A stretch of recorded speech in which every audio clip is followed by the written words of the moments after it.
नमस्कार दोस्तों, मैं हूं प्रदीप डबास और आज हम बात करने जा रहे हैं एक ऐसी घटना की जिसने पूरे हरियाणा को हिला दिया है। हरियाणा कैडर के एडीजीपी स्तर के आईपीएस अफसर वाई पूर्ण कुमार ने आत्महत्या कर ली। लेकिन क्या यह सिर्फ एक साधारण आत्महत्या का मामला है या इसके पीछे कोई बड़ी कहानी छिपी हुई है? क्या एक वरिष्ठ पुलिस अधिकारी जो व्यवस्था के खिलाफ खड़ा होने का साहस रखता था, उसे किसी ने मजबूर किया इस कदम को उठाने के लिए?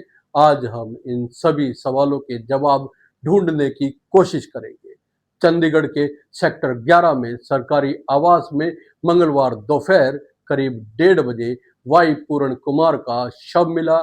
घर के बेसमेंट में उन्होंने खुद को गोली मार ली। सबसे पहले उनकी बेटी ने उनका शव खून से लथपथ हालत में देखा और फिर पुलिस को सूचना दी। यहाँ सबसे दिलचस्प बात यह है कि बेसमेंट साउंड प्रूफ होने के कारण गोली चलने की आवाज घर के अन्य सदस्यों को सुनाई नहीं दी। लेकिन यह घटना अचानक से नहीं हुई। पूर्ण कुमार पिछले 1.5 साल से लगातार सुर्खियों में थे। ये सिस्टम के खिलाफ लड़ने वाले एक ऐसे अधिकारी थे जिन्होंने अपने ही विभाग के बड़े अधिकारियों को आड़े हाथों लिया था। उन्होंने अपने ही डीजीपी के खिलाफ शिकायत की, पूर्व मुख्य सचिव के खिलाफ मोर्चा खोला और जाति के आधार पर भेदभाव के मुद्दे को उठाया था। सबसे महत्वपूर्ण बात यह है कि पूर्ण कुमार को हरियाणा सरकार ने एडीजीपी का रैंक दिया था, लेकिन पोस्टिंग आईजी के पद पर की गई थी। ये कहीं ना कहीं उन्हें अपमानित महसूस करवाता ही होगा। 29 सितंबर को उन्हें रोहतक की पुलिस ट्रेनिंग कॉलेज सुनारिया में तैनात किया गया था, लेकिन यह स्पष्ट नहीं है कि उन्होंने वहां ज्वाइन किया था या नहीं। 2020 में वाई पूर्ण कुमार की लड़ाई शुरू हुई थी जब तत्कालीन डीजीपी मनोज यादव के साथ उनका विवाद हो गया। 3 अगस्त 2020 को छुट्टी के दिन जब पूर्ण कुमार शहजादपुर थाने में बने मंदिर गए थे तो डीजीपी मनोज कुमार यादव ने उनसे पूछा था कि क्या मंदिर स्थापित करने से पहले सरकार से अनुमति ली गई थी। पूर्ण कुमार का जवाब था कि मंदिर उनकी नियुक्ति से पहले का है और मनोज यादव उन्हें सार्वजनिक अवकाश के दिन पूजा करने से नहीं रोक सकते।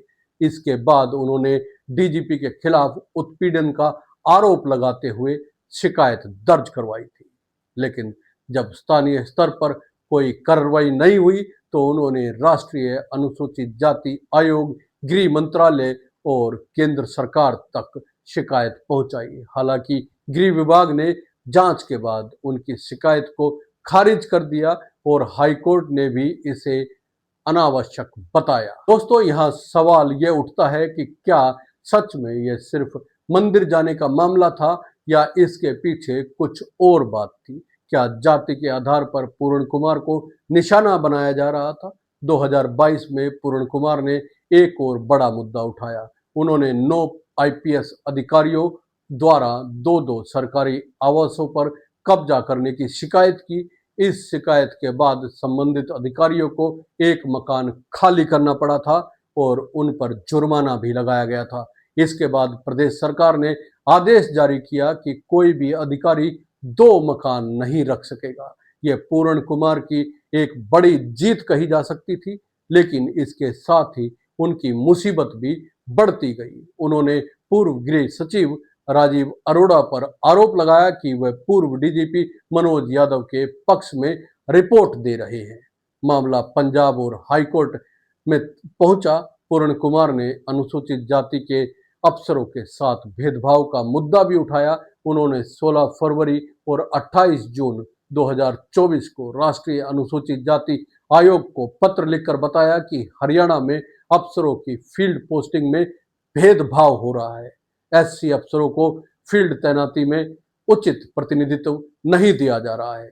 लोकसभा चुनाव के दौरान उन्होंने तत्कालीन मुख्य निर्वाचन अधिकारी अनुराग अग्रवाल के खिलाफ भी शिकायत की थी। उनका आरोप था कि अनुराग अग्रवाल जाति के आधार पर केवल अनुसूचित जाति के अफसरों को ट्रांसफर कर रहे थे, जबकि स्वर्ण जाति के अफसरों का ट्रांसफर नहीं किया जा रहा था। 2024 में पूर्ण कुमार ने 1991, 1996, 1997 और 2005 बैच के आईपीएस अधिकारियों के प्रमोशन पर सवाल उठाए थे। उन्होंने मुख्यमंत्री नायब सिंह सैनी को पत्र लिखकर कहा था कि ये प्रमोशन गलत तरीके से किए गए हैं। वित्त विभाग ने गृह मंत्रालय के नियमों को अनदेखा कर सिर्फ अपनी सहमति से ये प्रमोशन दिए हैं। उन्होंने ये भी मांग की थी कि 2001 बैच के अफसरों को डीआईजी के पद पर प्रमोशन देने के गृह मंत्रालय के निर्णय का पालन किया जाए और उनकी सैलरी फिर से तय की जाए। 2024 में पूर्ण कुमार को अपनी 7 साल पुरानी होंडा सिटी कार को लेकर भी परेशानी हुई थी। नई इनोवा क्रिस्टा कार नहीं मिलने पर उन्होंने अपनी कार वापस कर दी थी और तत्कालीन मुख्य सचिव टीवीएसएन प्रसाद को पत्र लिखकर आईपीएस अफसरों के व्हीकल अलॉटमेंट सिस्टम पर सवाल उठाए। उन्होंने लिखा था कि उन्हें जो वाहन दिया गया वह उस रैंक के अनुरूप नहीं था जिनके वो हकदार थे। उनका आरोप था कि उन्हें 7 साल पुरानी और खराब हालत में कार दी गई, जबकि उनके पूर्ववर्तियों को नई टोयोटा इनोवा क्रिस्टा मिली थी। दोस्तों, यहाँ आपको क्या लगता है? क्या ये सिर्फ कार का मामला था या व्यक्तिगत रूप से पूर्ण कुमार को अपमानित करने की कोशिश की जा रही थी? 2024 के विधानसभा चुनाव के दौरान भी पूर्ण कुमार चुप नहीं बैठे। उन्होंने साउथ हरियाणा रेंज के आईजी राजेंद्र कुमार के खिलाफ चुनाव आयोग में शिकायत दर्ज करवाई थी। उनका आरोप था कि आईजी राजेंद्र कुमार सत्ताधारी पार्टी के करीब हैं और चुनाव आयोग की गाइडलाइन के अनुसार उनका तबादला होना चाहिए। इसके अलावा उन्होंने 2006 बैच के आईपीएस अफसरों को प्रमोशन के बाद भी पोस्टिंग नहीं मिलने पर मुख्यमंत्री को शिकायत भेजी थी। पूर्ण कुमार की पत्नी अमनीत पी कुमार भी 2001 बैच की हरियाणा कैडर की जानी मानी आईएएस अधिकारी है। वह इस समय हरियाणा के सीएम नायब सिंह सैनी के नेतृत्व में एक प्रतिनिधिमंडल के साथ जापान में है। अमनीत पी कुमार फिलहाल महिला एवं बाल विकास विभाग की जिम्मेदारी संभाल रही है। अमनीत पी कुमार ने अपने करियर में स्वास्थ्य, वित्त और औद्योगिक विकास जैसे महत्वपूर्ण विभागों में काम किया है। अर्थव्यवस्था और इतिहास में डिग्री लेने के बाद वे आईआईटी मद्रास से हेल्थ इकोनॉमी में डॉक्टरेट कर रही है। घटना के दिन घर में पूर्ण कुमार की बेटी मौजूद थी। गोली घर के बेसमेंट में चली थी, जो साउंड प्रूफ होने के कारण घटना के बारे में बाद में पता चला। पुलिस को दोपहर 1:30 बजे के आसपास सूचना मिली। चंडीगढ़ पुलिस की फोरेंसिक टीम और सीएफएसएल की टीम ने मौके पर जांच की।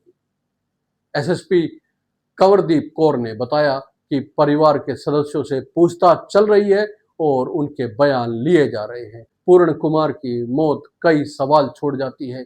एक वरिष्ठ पुलिस अधिकारी जो व्यवस्था के खिलाफ लड़ने का साहस रखता था, क्या वाकई उसने आत्महत्या की है या कुछ और बात है?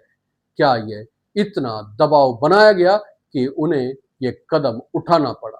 तो यह भी देखना दिलचस्प है कि पूर्ण कुमार की ज्यादातर शिकायतों में दम था और कई मामलों में सरकार को कार्रवाई करनी पड़ी थी। 2 मकान वाला मामला हो या दूसरे भ्रष्टाचार के मुद्दे, उनकी बात सही साबित हुई थी। पूर्ण कुमार की कहानी एक ऐसे अधिकारी की है जिसने व्यवस्था के भीतर रहकर भी व्यवस्था के खिलाफ आवाज उठाने का साहस दिखाया। उन्होंने जाति आधारित भेदभाव से लेकर भ्रष्टाचार तक हर मुद्दे पर बिना डरे लड़ाई लड़ी। लेकिन क्या यही लड़ाई उनकी मौत का कारण बनी? क्या व्यवस्था ने उन्हें इस हद तक तोड़ दिया कि उन्हें लगने लगा कि अब कोई रास्ता नहीं बचा है? ये सोचने वाली बात है कि जब एक ईमानदार अधिकारी व्यवस्था के खिलाफ आवाज उठाता है तो उसे कितनी कठिनाइयों का सामना करना पड़ता है। आपका क्या मानना है दोस्तों? कमेंट करके जरूर बताइएगा।